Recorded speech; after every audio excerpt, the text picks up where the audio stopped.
Alle vil til patienten. Der er kaos omkring Pernille, og til sidst kommer radiografen og tager hende med sig. I tværfaglige teams hænder det ofte, at der opstår frustrationer og konflikter.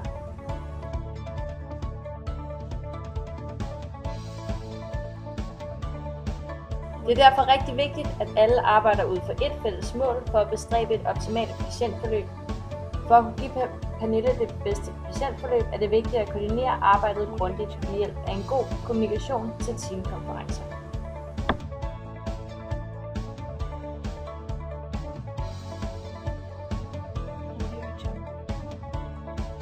Fysioterapeuten forklarer patienten detaljer omkring diagnosen. Fysioterapeuten anvender alt for avanceret fagsprog, og patienten forstår ikke noget af det.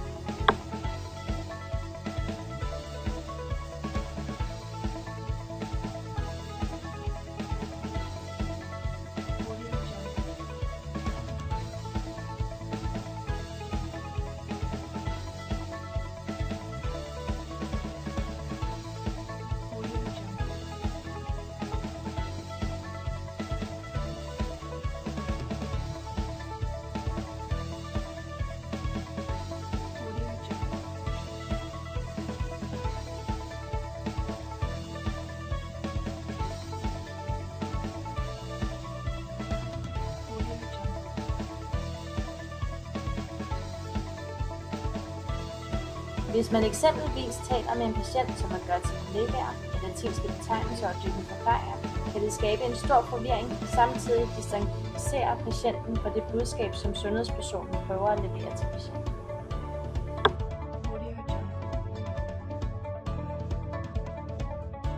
En fysioterapeut og en ergoterapeut mødes på gang. Fysioterapeuten foreslår ergoterapeuten, at de kan foretage behandlingen sammen, men dette afslår ergoterapeuten og vil foretage undersøgelsen af delen. Gensidig respekt for hinanden i det tværfaglige samarbejde er vigtigt, da det er grundlæggende for følelsen af ligeværdighed i teamet.